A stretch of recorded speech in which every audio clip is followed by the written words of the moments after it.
Graça e paz, igreja. Amém. Uma alegria poder estar aqui novamente. Eu tive o privilégio de estar aqui há cerca de um mês atrás, um pouco mais ou um pouco menos. No culto, foi ao sábado, dos jovens. E é sempre bom quando eu sou chamado para pregar em culto de jovens. Isso massageia, porque eu sei que não parece, mas eu tenho 54 anos. Amém? Que bom. E é uma alegria poder ver essa galera tocando, Rafinha, Negueba, Caleb, enfim. Deus é bom. Deus é muito bom. Muito bom mesmo. Ele faz muito além do que a gente merecia. Só Deus sabe como está meu coração nesta manhã. Uma alegria muito grande. Minha esposa não pôde estar, porque hoje é aniversário da minha sogra. E ela tem passado por um período de enfermidade, agora está melhor. E aí, junto disso, vem também, há cerca de 2 anos, nós perdemos o meu sogro. Então, ainda, nessas datas ainda ela fica. Então, nós achamos melhor a Silvia ficar com ela. Mas ela estava muito dividida em vir ou ficar com a mãe. Eu falei, não, fica com a sua mãe, cuida dela. Está completando hoje 79 anos. Falei, vai lá. Então, peço perdão, na hora que acabar o culto, eu vou ter que sair um pouco rápido, porque eles estão me aguardando lá para poder almoçar com eles. Daqui até a minha residência dá mais ou menos 1h30, tá bom? Mas assim como o Rafinha falou, espero que eu volte aqui. Amém? Amém? Queridos, a conferência tem como tema: as pessoas precisam saber. Sem dúvida alguma, nós vivemos num tempo de muita informação. Agora, o fato de nós termos muitas informações não quer dizer que nós temos muito conhecimento. A informação é algo importante, mas se essa informação ficar apenas entrando por um ouvido, ou como diriam os mais antigos, como eu, entrando por um ouvido, saindo pelo outro, essa informação apenas é mais uma informação. Mas quando eu pego essa informação e eu começo a aplicar ela na minha vida, ela começa a passar a ser um conhecimento. Eu disse lá na minha igreja, a igreja que eu pastoreio, a minha igreja é um vício de linguagem, a igreja de Cristo, mas eu tenho o privilégio de pastorear lá no Baeta. Eu falei que a informação é a gente saber que tomate é fruta. Tomate é fruto, isso é uma informação. Amém? Conhecimento é não fazer salada de fruta com tomate. Amém? Você tem a informação, mas tem que ter o conhecimento. E aí, eu sou da época.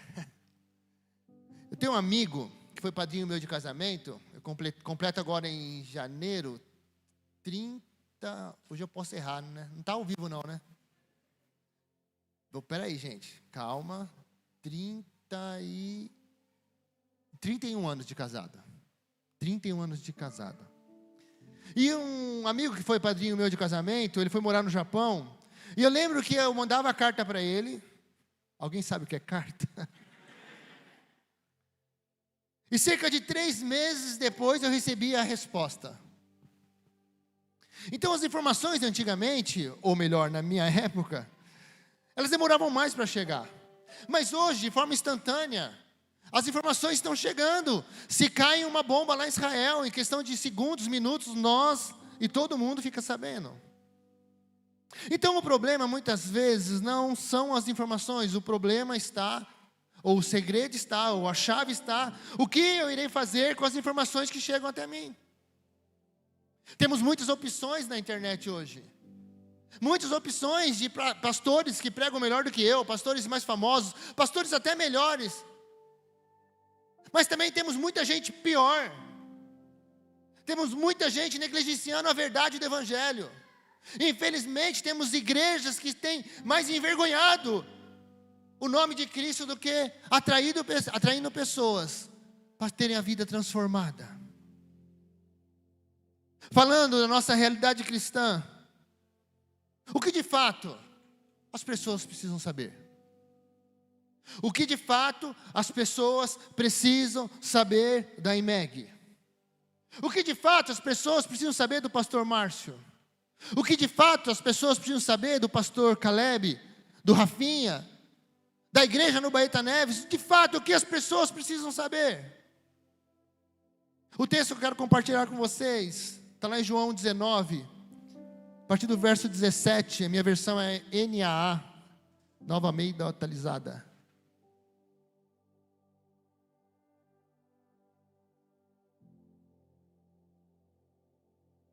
Amém?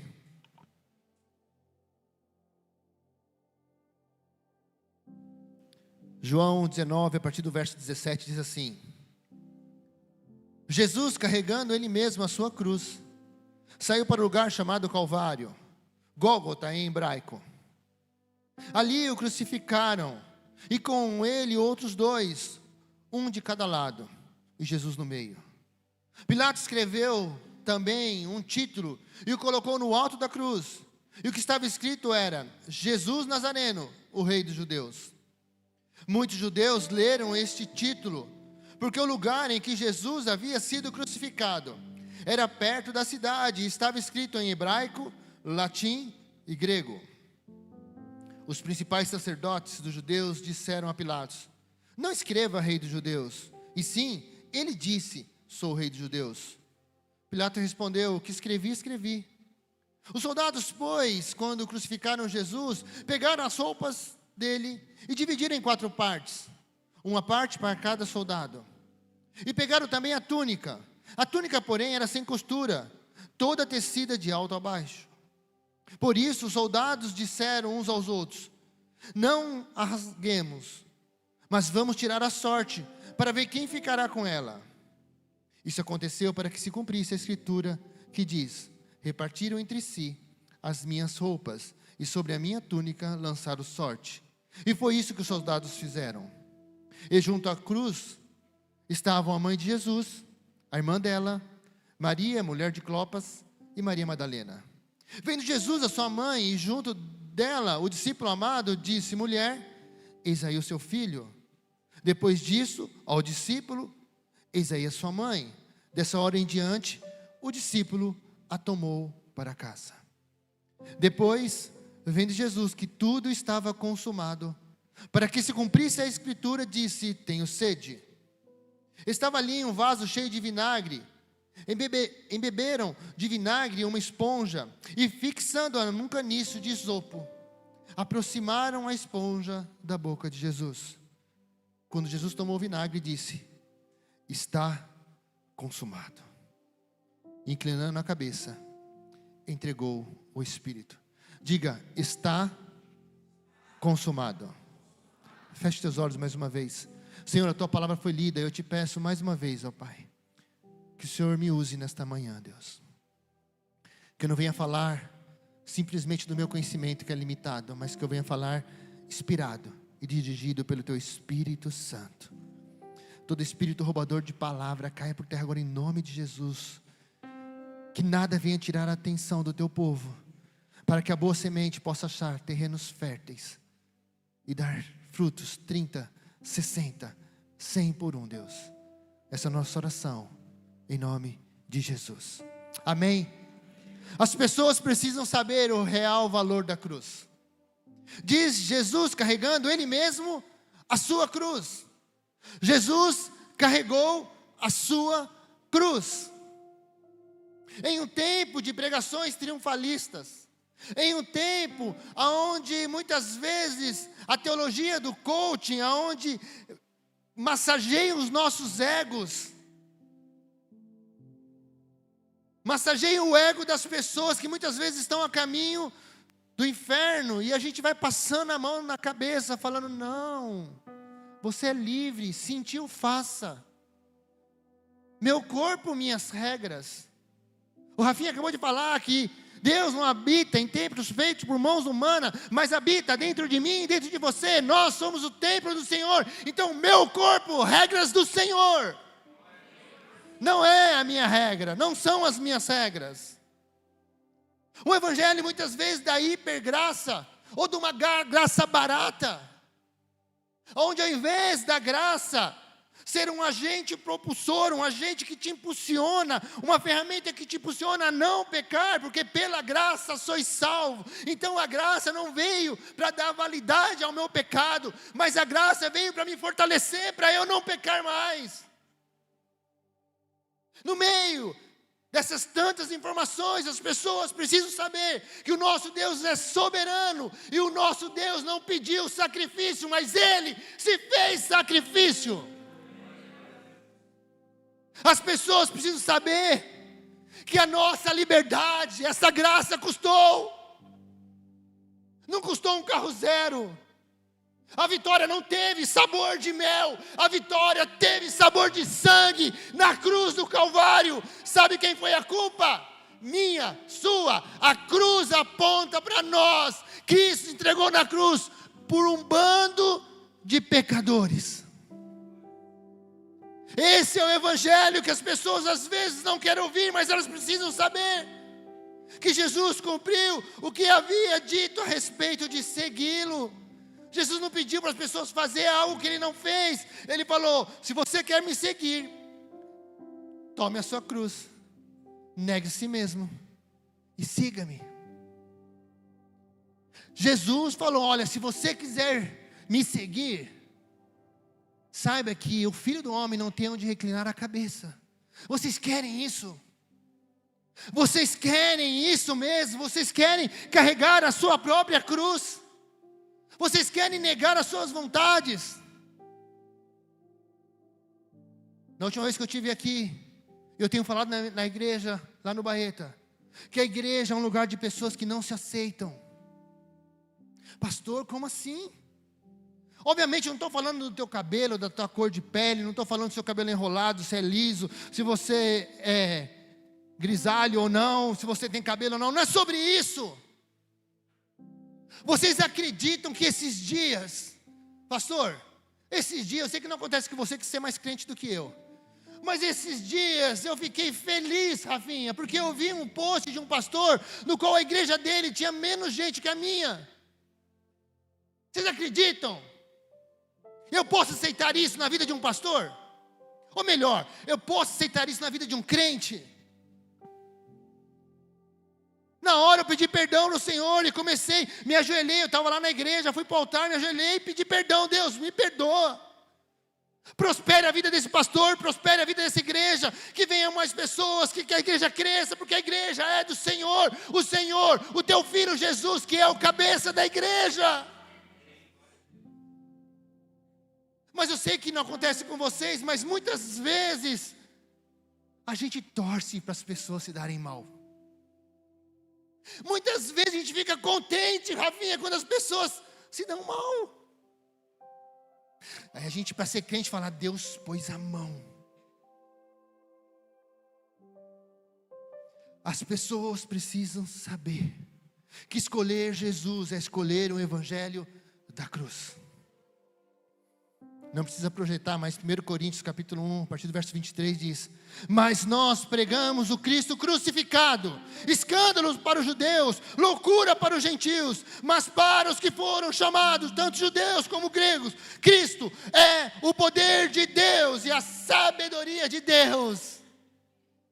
Como eu tenho 54 anos, tinha uma canção que diz: sim, eu amo a mensagem da cruz.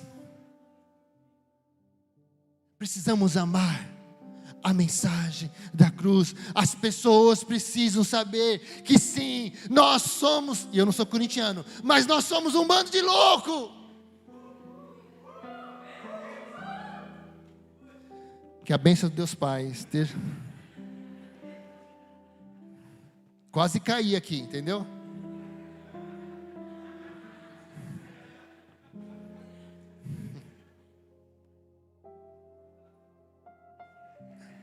O melhor de tudo é que hoje é domingo e amanhã é segunda.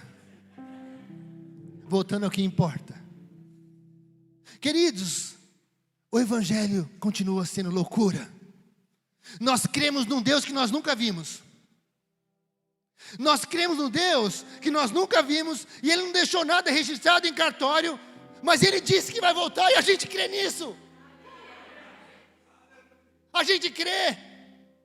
E ainda que a gente não crê, eu quero que você saiba que Jesus vai voltar, porque Ele não volta pela nossa fé, Ele volta porque Ele disse que Ele vai voltar. Ele vai voltar, igreja. As pessoas precisam saber dessa loucura. As pessoas precisam saber dessa maravilha que se chama Evangelho. As pessoas precisam saber que só existe um rei. Pilatos, versículo 19, escreveu também um título e o colocou no alto da cruz.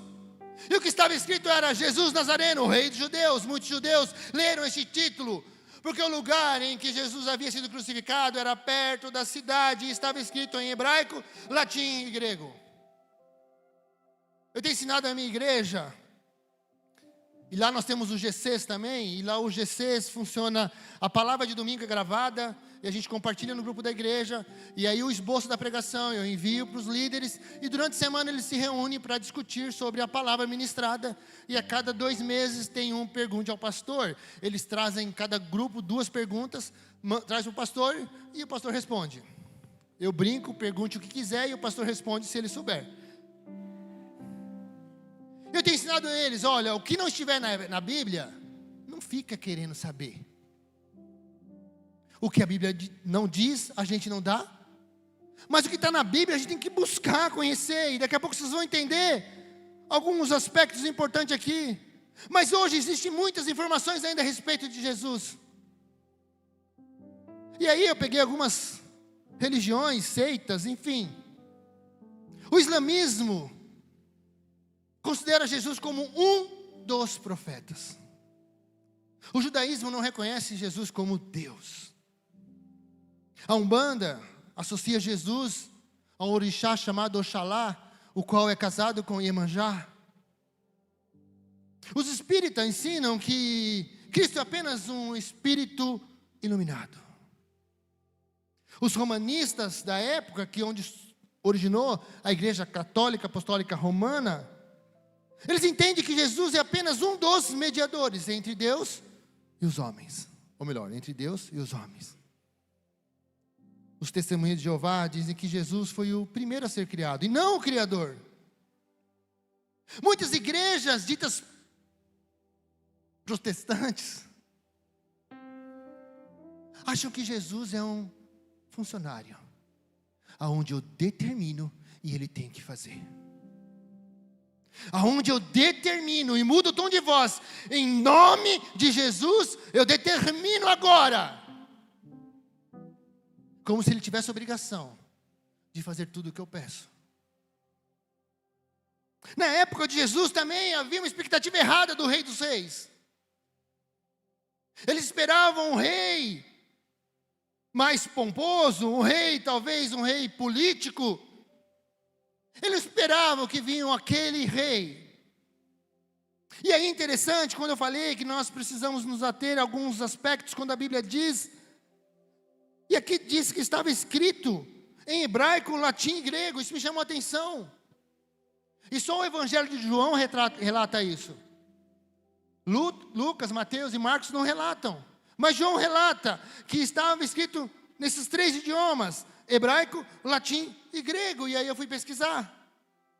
E o hebraico era a língua da religião na época.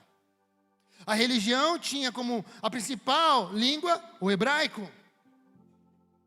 O latim era a língua do Império Romano. Era a língua dos governadores, era a língua do poder. O grego era a língua da filosofia. Podemos aí traçar um paralelo com o grego da época sendo o inglês atual. Ok? Que você consegue se comunicar em todo lugar que você vai. Se você souber aí um the book on the tables, você consegue se virar. As pessoas precisam saber quem de fato é Jesus. E esse Jesus está acima da religião. Esse Jesus está acima de qualquer religião. Esse Jesus está acima de qualquer poder, qualquer governador, qualquer presidente. Não é o governo que determina o que eu prego, não é o governo que determina o que eu creio, mas o que determina o que eu creio é o Senhor Jesus Cristo. É Ele. por Ele e para Ele são todas as coisas. Ele está acima de qualquer filosofia. As pessoas precisam saber, mas muitas vezes a gente se emociona mais quando a gente vê uma frase escrita: eu sei que nada sei. As pessoas falam: uau. Mas a gente não tem a mesma empolgação às vezes quando a gente lê: eu sou o caminho, eu sou a verdade, eu sou a vida, ninguém vem ao Pai a não ser por mim. Eu aprendi com um pastor, numa mentoria, vocês devem conhecer, chamado pastor Rodrigo Soeiro. Ele falou uma vez para mim: Márcio, na Bíblia sempre Moisés vai cruzar o Mar Vermelho. Alguém já leu na Bíblia que Moisés não cruzou o Mar Vermelho? Que o mar não se abriu? Alguém viu isso na Bíblia? Não. Verdade? Pondo dúvida na cabeça do povo. Alguém já viu na Bíblia Golias vencendo Davi? Não. Sério, irmã? Que Bíblia você está lendo? Amém, irmã, isso aí. Então a história é sempre a mesma. O que muda? O que essa história faz com a gente? Quantas vezes ao preparar um sermão, ao ler a Bíblia, eu começo a ser impactado pelo Espírito Santo. A gente começa a chorar, começa a ser ministrado ali. Sabe por quê? Porque o Evangelho tem poder para a salvação, para a transformação. Conhecereis a verdade vos libertará. As pessoas precisam saber que Jesus cumpriu o que havia dito. Jesus cumpriu o que havia dito na sua palavra. Os soldados, pois, quando crucificaram Jesus, pegaram as roupas dele e dividiram em 4 partes, uma parte para cada soldado. E pegaram também a túnica. A túnica, porém, era sem costura, toda tecida de alto a baixo. Por isso os soldados disseram uns aos outros: não rasguemos, mas vamos tirar a sorte para ver quem ficará com ela. Isso aconteceu para que se cumprisse a Escritura, que diz: repartiram entre si as minhas roupas, e sobre as minhas túnicas lançaram sorte. E foi isso que os soldados fizeram. Quem falou isso e onde está escrito? Quem adivinhar vai ganhar uma caixa de bombom do pastor Caleb.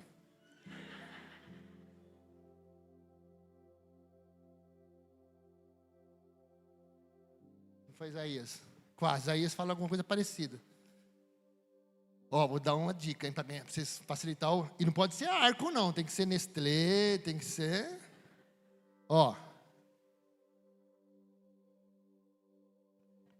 Davi, quem falou Davi?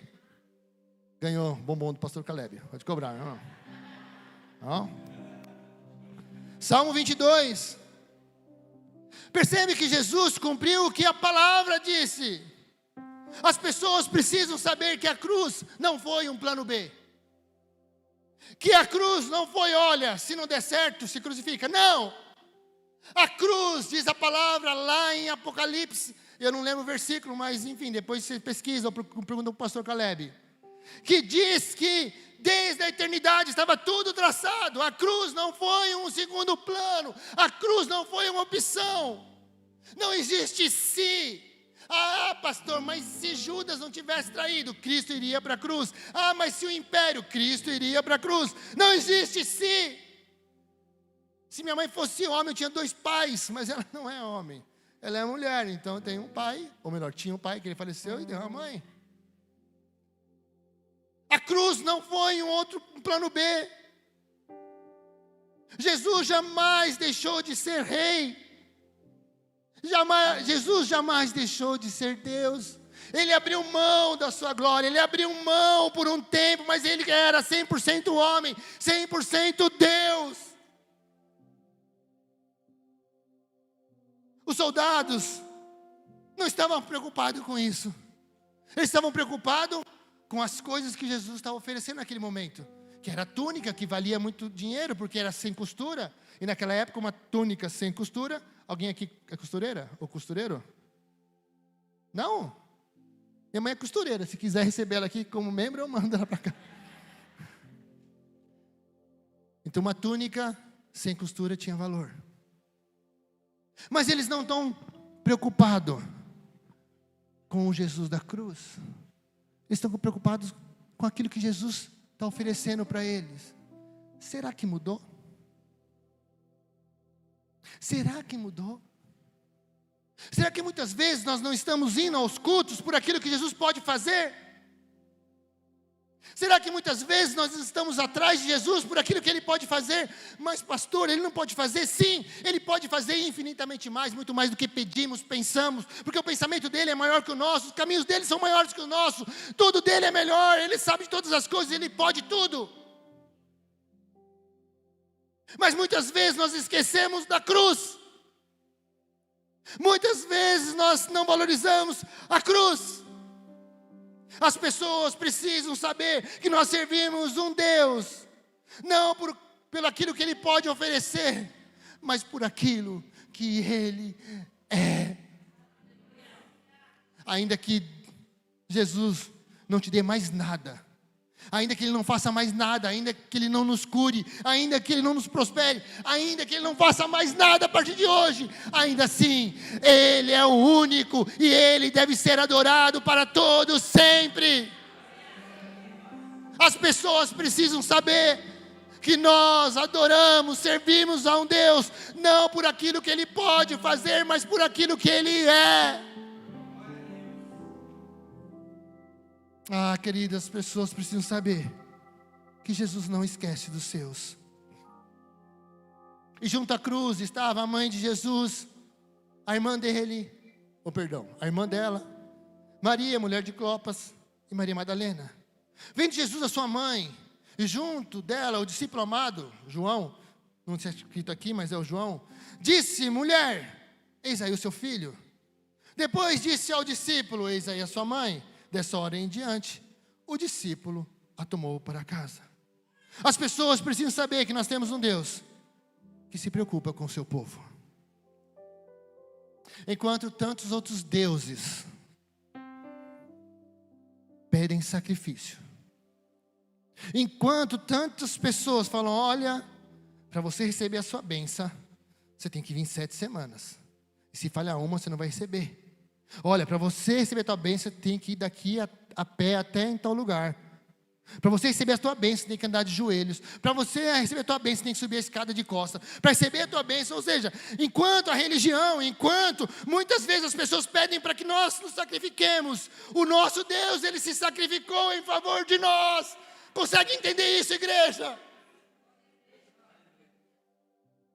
As pessoas precisam saber que esse Deus, que é poderoso, que esse Deus, que quando a terra era sem forma e vazia, Ele apenas disse: haja luz, e houve luz.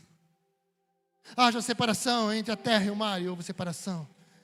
Esse Deus que te conhece desde o ventre da sua mãe, você não é fruto do acaso, você é fruto do sonho de Deus. Diz o salmista que quando nós estamos sendo gerados no ventre da nossa mãe, Ele já conhecia, Ele já sabia quem nós éramos. Esse Deus que é todo poderoso, deixa eu falar algo para você, Ele se preocupa com você. Talvez você está se sentindo sozinho, sozinha. Talvez de repente você está orando e parece que nada está acontecendo, parece que todas as pessoas viraram as costas para você. Eu quero te dizer que o nosso Deus, Ele está olhando para você. Olha que interessante, a Maria, mãe de Jesus, provavelmente, pelo contexto que a gente lê na palavra, nesse tempo ela já era viúva, José já havia falecido. E Jesus, sendo o filho mais velho, pela lei judaica, ele tinha responsabilidade sobre a mãe. E naquele momento de cruz, naquele momento que ele estava sentindo dor, naquele momento que ele estava ali, levando, gente, o meu pecado, somando com o pecado de vocês, pensa quanto pecado tem. E Jesus estava levando na cruz. Mas naquele momento de dor, naquele momento onde as circunstâncias eram totalmente desfavoráveis, ainda assim, Jesus olha e fala: olha, mãe, esse cara aí vai cuidar de você. Ô, João, se liga, cuida da minha mãe. Agora ela é tua mãe, cuida dela. Sabe por quê? Jesus não se move pela circunstância. Você pode estar passando o pior momento da sua vida. Eu quero te dizer nesta manhã que Jesus está olhando para você, porque Ele não se move pela circunstância. E nós, as pessoas precisam saber que nós não podemos nos mover por aquilo que a gente vê, mas sim por aquilo que a gente crê. As pessoas precisam saber que ainda que todos virem as costas para nós, Jesus jamais abandona o seu povo. Eu lembro uma vez, eu morava em Brasília, foi em 95, tinha 1 ano de casado. E a minha esposa engravidou da minha filha Larissa, que hoje tem 2 filhos. Gente, tem coisa melhor que ser avô não, viu gente? Desculpa aí. Ser avô é bom demais. Meu Deus. E hoje eles vão dormir em casa, pensa. Ainda bem que amanhã é minha folga. Mas eu lembro que a gravidez da Silvia foi de risco. Porque ela tinha um útero chamado útero bicorvo, era um útero dividido. E aí, em um dos exames, ao fazer a ultrassonografia, ao fazer o exame de toque, a médica falou, olha, temos mais um problema. Porque além do útero ser bicorvo, ou seja, além do útero estar dividido, você tem um cisto. Eu estou tocando nesse cisto, é o tamanho de uma laranja. E para complicar ainda mais, a tua filha está sendo gerada na parte menor do útero. Então nós temos que torcer para que ela chegue pelo menos ao 7º mês. E aí quando chegou em casa, nós fomos orar e eu falei, Senhor, eu creio em Ti. E eu aprendi que filho é bênção. E se filho é bênção, eu quero essa bênção por completa. Isso foi numa quarta-feira. No domingo nós fomos à igreja. E no final do culto o pastor fez um apelo. E no apelo ele falou, olha, Deus está me mostrando algumas pessoas que estão enfermas. Alguns diagnósticos que aos olhos humanos são impossíveis, mas para Deus tudo é possível. Ele queria chamar essas pessoas daqui à frente. Aí minha esposa foi. Ele conversou com a minha esposa. E aí depois eu vejo minha esposa fazendo sinal para eu ir lá na frente. Eu fui na frente. E aí ele falou, você crê que Deus pode curar? Eu falei, creio. Ele falou, coloca a mão na barriga da tua esposa. E eu coloquei a mão. Ele orou, intercedeu. Pela gravidade, minha esposa tinha que fazer ultrassom quase toda semana. Dias depois, ela tinha um outro ultrassom. E ao fazer o exame, a Silvia perguntou, doutora, a minha médica pediu para a senhora medir o tamanho do cisto, para a gente ver se vai ter que fazer uma cirurgia ou não. Ela falou, olha, eu estou examinando, mas eu não estou achando o cisto. Minha filha nasceu de 9 meses cravado. Esse é o Deus.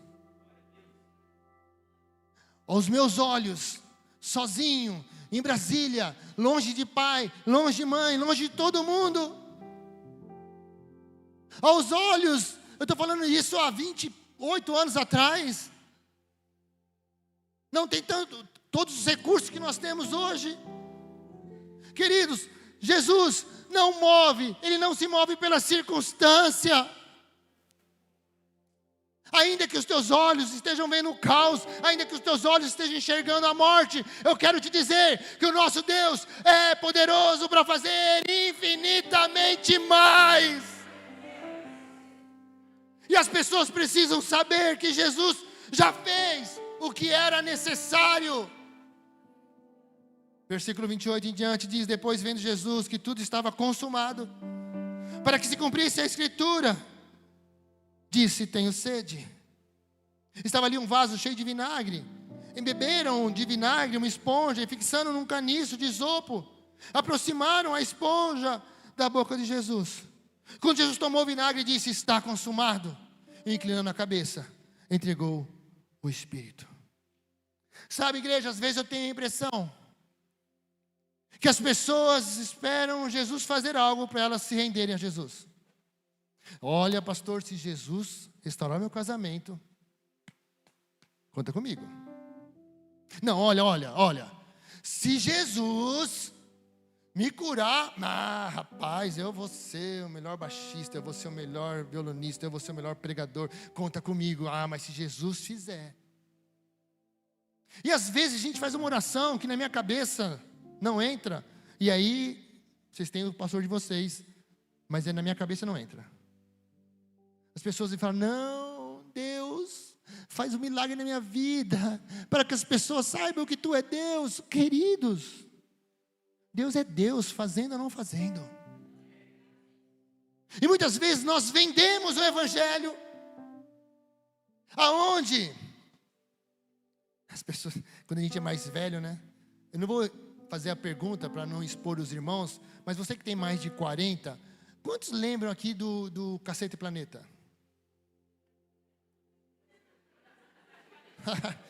Eu não tenho mais de 40, mas lembro que eu vi no YouTube. Não, irmão, não vem com essa conversa não. Tinha lá Organizações Tabajara, Rafinha. Você lembra? Você era pequenininho, né? Os seus problemas? Sabe, pastor, às vezes eu vejo algumas igrejas tabajaras. Vem para a minha igreja, porque você vindo para cá, os seus problemas. Deixa eu fazer uma pergunta aqui. Tem que ser sincero, hein? Mentir para pastor dá azar. Vai me chamar de novo, né, irmão? Para pregar aqui. O irmão não queria chamar, mas foi as pessoas que pediram. Ele falou, eu não queria muito você não, mas o pessoal insistiu. Obrigado, viu? Os 3 que pediram. Nem lembro o que eu estava falando mais. Lembrei. Muitas vezes, as igrejas são assim. Vem para a minha igreja, que os problemas acabaram. Mas eu quero fazer uma pergunta para você. Quem aqui nunca teve um problema? Levanta a mão. Que igreja ruim essa, hein? Meu Deus do céu. Uma igreja que não... pastor, está orando pouco, hein, irmão? Está difícil, hein? Uma vez uma pessoa perguntou para mim, como é tua igreja? Falei, minha igreja é um lugar cheio de pessoas com problemas. Tem 2 casais tentando se separar, e nós estamos aconselhando.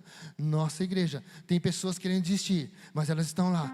Aí a Silvia, minha esposa, olhou para mim e falou, você é louco? Falei, isso é igreja. Não é que nós incentivamos as pessoas a separar, não é que nós incentivamos as pessoas a ter problema, mas a vida tem problema. E eu acho que eu falei isso da outra vez que eu passei aqui. Talvez Cristo não te livre do problema, mas com certeza Ele estará contigo no problema. Ainda que eu ande pelo vale da sombra da morte, não temerei mal algum, porque o Senhor está comigo. Se eu desço ao mais profundo abismo, lá Ele está. Se eu subo no mais alto montanha, lá Ele está. Cristo está presente aqui. Creia, igreja! Creia, igreja!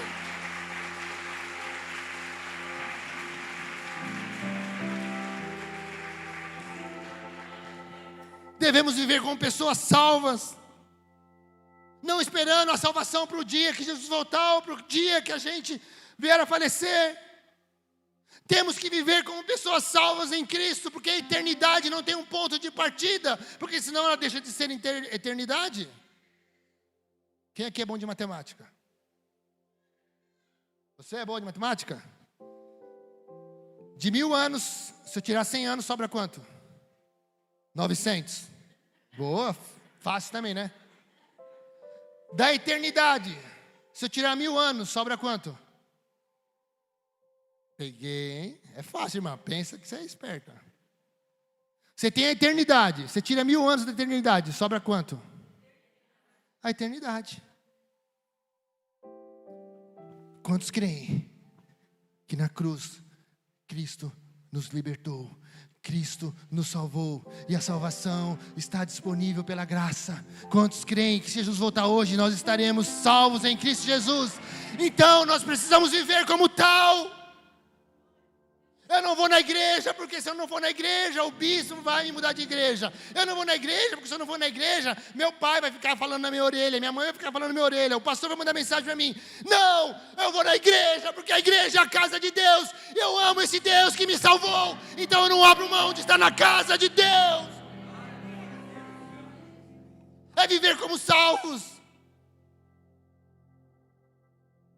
E Jesus, e aí nos outros evangelhos, quando fala que está consumado, diz que ele bradou, que ele gritou, assim como eu tenho mania de gritar, me perdoe. Domingo passado foi uma família apresentar a criança. O que você riu, irmã? O que você imaginou na tua cabeça? Eu gritando? Como você fala isso, Senhor? Perdoa, irmã, porque ela não sabe o que diz, Pai. Eis que o Senhor te diz, vai, não peques mais. Ainda que você tenha falado a verdade. Eu já tentei, gente, é sério. Ficar aqui assim, graça e paz, igreja. Mas eu não consigo. Está consumado, Jesus diz. Ele grita. E esse está consumado no grego é uma palavra chamada tetelestai. Diga tetelestai. Embora no português são duas palavras, está consumado, no grego é uma palavra só, tetelestai. E ela tem 3 significados. Primeiro, aponta para uma missão cumprida. O primeiro significado é quando um pai fala para o filho, olha, a tua missão é essa. Ou uma coisa assim, tipo que nenhuma mãe pede para a filha. Olha, a mãe está saindo, quando voltar eu quero toda a louça lavada, a tua cama arrumada. E a irmã se identificou. É isso, irmã? Acontece mesmo? Acontece. E imagine eu que não tenho mais meus filhos em casa. Sobra para quem? Para mim. E eu falo grosso com ela. Eu falo o quê? Para eu lavar a louça? Ela é. Eu falei, tá bom então. Brigar para quê?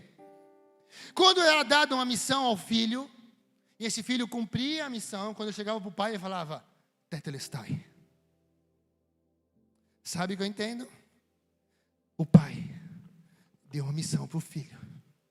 Falou, filho, porque Deus amou o mundo de tal maneira que deu seu único filho, para que todo aquele que nele crê não pereça, mas tenha a vida eterna. Pai, se for possível, afaste de mim esse cálice, mas contudo faça a tua vontade. Por isso que na cruz, Cristo bradou, tetelestai, Pai, eu cumpri a missão que o Senhor me deu. Tetelestai também significa um resgate definitivo. Eu não sei você, mas eu tenho umas contas para pagar. Amém, irmãos? Sabe quando você quita uma dívida? É bom, não é? Na época, o tetelestai significava o seguinte, quando você quitava uma dívida, havia um carimbo, tetelestai, a sua dívida está quitada. Sabe o que significa? Sabe quando o inimigo quer te acusar das coisas que você fez no passado? Sabe quantas vezes a gente fala assim, não, eu não mereço, sim, nós não merecemos, é graça. Sabe quando às vezes vem aquela voz, não vai orar na sala de oração, não. Mais uma conferência, esse pastor só inventa, sabe? Essas vozes que vêm às vezes nos nossos ouvidos. Quando vem a acusação, fala, não, você não vale nada, você não vai dar certo. Eu quero te dizer que toda acusação contra nós foi quitada, toda dívida foi quitada na cruz. Tetelestai, igreja. Aqueles que estão em Cristo, nova criatura são, as coisas velhas já se passaram, eis que tudo se fez novo. Deixa eu falar algo para você aqui que o Espírito Santo está mandando dizer. Não deixe que o passado impeça você de viver o teu presente. Deixa eu falar um negócio para você, ainda que ninguém te perdoe, eu quero te dizer que Cristo já te perdoou. Essa dívida já está quitada. Por último, tetelestai significava também uma posse permanente. O que significava isso? Quando uma pessoa comprava um imóvel e ela terminava de pagar aquele imóvel, vinha o documento da casa com carimbo, tetelestai, dizendo, essa propriedade agora é sua. Quando Cristo bradou, tetelestai, me leva a João 14. Não se turbe o vosso coração. Não fique preocupado. Creia em Deus. Creia em Deus. Na casa do nosso Pai há muitas moradas. Se não fosse assim, Jesus havia dito. E Jesus disse: olha, eu estou indo lá preparar uma morada para nós. Lá não vai ter trevas. Lá não vai ter dor. Lá não vai ter que pagar aluguel. Lá não vai ter que fazer nada a não ser adorar ao Rei dos Reis. Sabe por quê? Tetelestai, a nossa morada está quitada, igreja.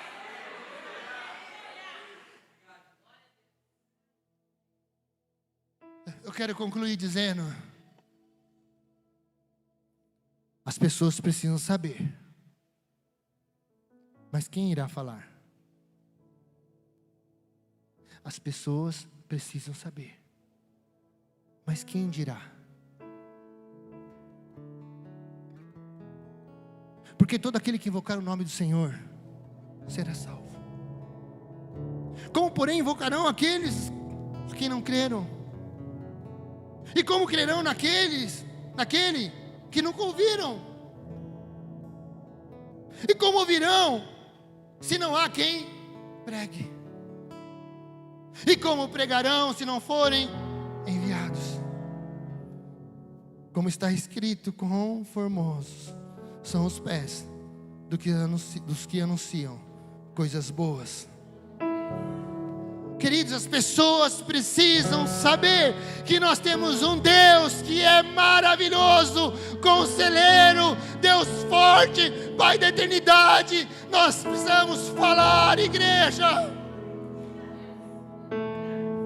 Sabe aquela pessoa do teu trabalho, da tua casa, que você não suporta, que você olha para ela e você sente... Olhe para essa pessoa como um alvo da sua missão. Pregue a palavra. Ah, pastor, eu não sei falar direito. Pregue a palavra, se necessário fale. Pregue a palavra com um olhar, pregue a palavra com um abraço. Pregue a palavra, insista a palavra. Quer a situação seja favorável ou não. É isso que o apóstolo Paulo disse a Timóteo. Prega a palavra, igreja. Ao invés de a gente ficar compartilhando coisa do Lula, do Bolsonaro, do Palmeiras, do Corinthians, compartilhe a palavra de Deus. Uma vez uma pessoa falou para mim, na verdade eu perguntei para ela: por que você nunca foi na minha igreja? Ela falou: porque você nunca me convidou. Talvez tem pessoas ao seu lado aguardando apenas vamos na minha igreja? Pregue a palavra. Pregue a palavra, é a pergunta. As pessoas precisam saber, mas a pergunta é: quantos estão dispostos a serem enviados nessa manhã? Feche teus olhos. Feche teus olhos. As pessoas precisam saber. Jesus tinha o poder de resolver tudo sozinho, mas Ele escolheu 12. Jesus podia resolver tudo sozinho, mas Ele sempre, de Gênesis a Apocalipse, Ele usou gente, Ele usou homens e mulheres que estavam dispostos a tudo, porque entenderam o Evangelho de Cristo, entenderam o valor da cruz. Como irão crer? Como as pessoas irão crer nesse Deus, se elas não sabem quem é esse Deus? Ou acham que esse Deus é um Deus que não é o Deus da Bíblia? Mas como eles saberão? Se ninguém pregar, se ninguém ensinar, como saberão? Deixa eu falar algo para vocês. Continue com o olho fechado. O Senhor quer usar a tua vida, não porque você mereça, mas pela graça do Senhor. É Ele quem faz. Ele só quer que você seja a boca dEle.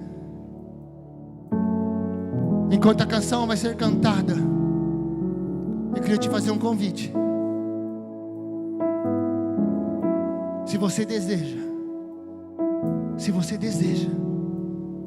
levar esse evangelho, o evangelho da cruz, o evangelho da salvação para as pessoas, você vai vir até o altar como sinal.